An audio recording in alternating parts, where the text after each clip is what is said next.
St. Augustine commentary on the Gospel of John, chapter 4, verse 1 to 42, Tractatus 15.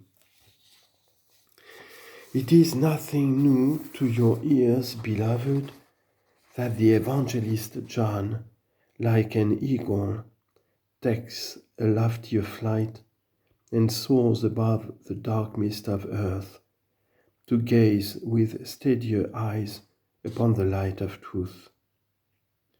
From his gospel, much has already been treated of and discussed through our ministry. With the Lord's help, and the passage which has been read today follows in due order. What I am about to say, with the Lord's permission, many of you will hear in such wise that you will be reviewing what you know, rather than learning what you know not. Yet, for all that, your attention ought not to be slack, because it is not an acquiring, but a reviewing of knowledge.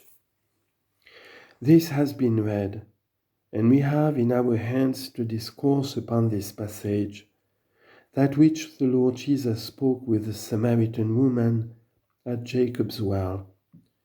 The things spoken there are great mysteries, and the similitudes of great things, feeding the hungry and refreshing the weary soul.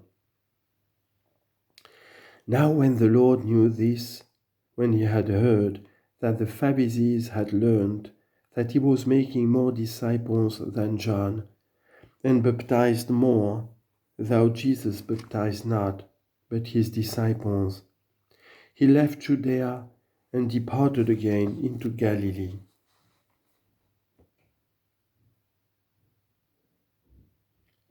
We must not discourse of this too long, lest by dwelling on what is manifest, we shall lack the time to investigate and lay open what is obscure. Certainly, if the Lord saw that the fact of their coming to know that he made more disciples and baptized more would so avail to salvation to the Pharisees in following him, as to become themselves his disciples, and to desire to be baptized by him, rather would he not have left Judaea, but would have remained there for their sakes. But because he knew their knowledge of the fact, and at the same time knew their envy, and that they learned this not to follow but to persecute him, he departed thence. He could indeed, even when present, cause that he should not be taken of them. If he would not, he had it in his power not to be put to death. If he would not, since he had the power not to be born, if he would not.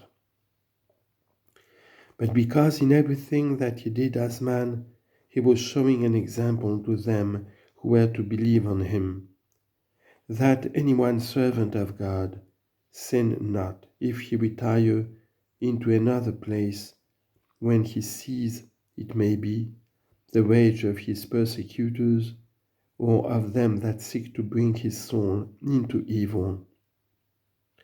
But if a servant of God did this, he might appear to commit sin. Had not the Lord led the way in doing it? That good Master did this to teach us, not because he feared it.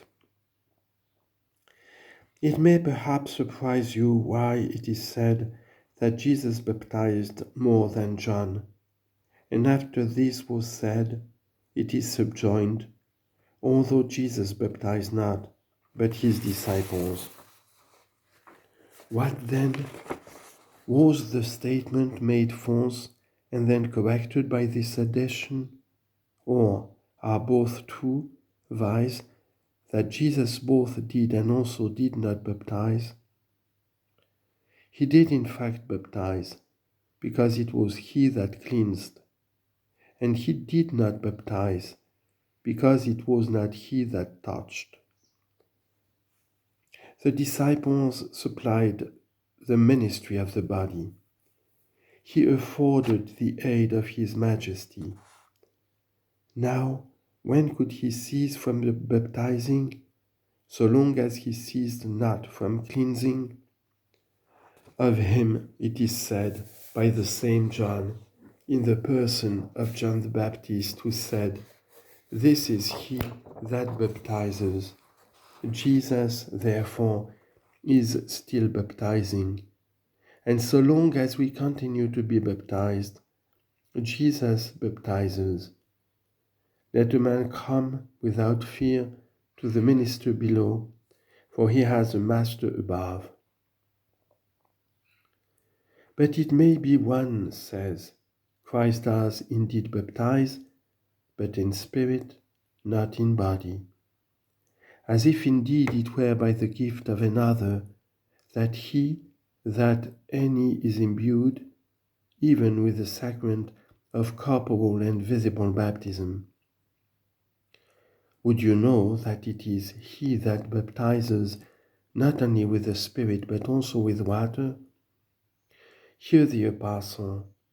Even as Christ, says he, loved the church and gave himself for it, purifying it with the washing of water by the word, that he might present to himself a glorious church, not having spot or wrinkle or any such thing. Ephesians chapter 5, verse 25 to 27. Purifying it. How? With the washing of water by the word. What is the baptism of Christ? The washing of water by the word. Take away the water, it is no baptism. Take away the word, it is no baptism. This much then on the preliminary circumstances, by occasion of which he came to a conversation with that woman. Let us look at the matters that remain, matters full of mysteries and pregnant with sacraments. And he must needs pass through Samaria. He comes then to a city of Samaria, which is called Sychar, near to the parcel of ground which Jacob gave to his son Joseph.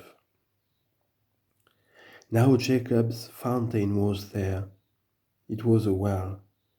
But every well is a fountain, yet not every fountain a well. For where the water flows from the earth and offers itself for use to them that draw it, it is called a fountain. But if accessible and on the surface, it is called only a fountain. If, however, it be deep and far down, it is called a well, but in such wise as not to lose the name of fountain. Jesus, therefore, being wearied with his journey, sat thus on the well. It was about the 6th hour.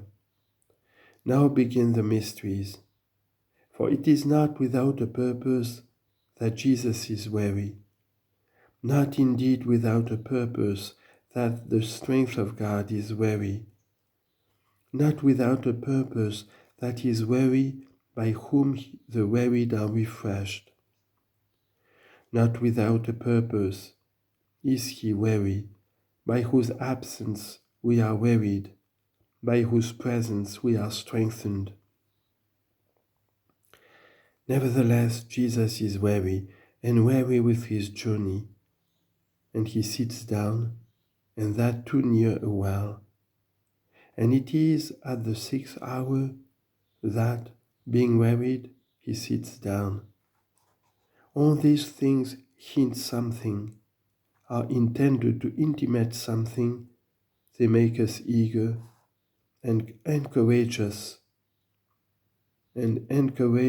to knock. May himself open to us and to you, he who has deigned to exhort us so as to say, knock, and it shall be opened to you. It was for you that Jesus was wearied with his journey. We find Jesus to be strength, and we find Jesus to be weak. We find a strong and a weak Jesus. Strong because in the beginning was the Word, and the Word was with God, and the Word was God. The same was in the beginning with God. Would you see how this Son of God is strong? All things were made by him, and without him was nothing made. And without labour, too, were they made. Then, what can be stronger than he, by whom all things were made? Without labour, would you know him weak? The Word was made flesh and dwelt amongst us. The strength of Christ created you. The weakness of Christ created you anew. The strength of Christ caused that to be which was not. The weakness of Christ caused that what was should not perish. He fashioned us by his strength. He sought us by his weakness.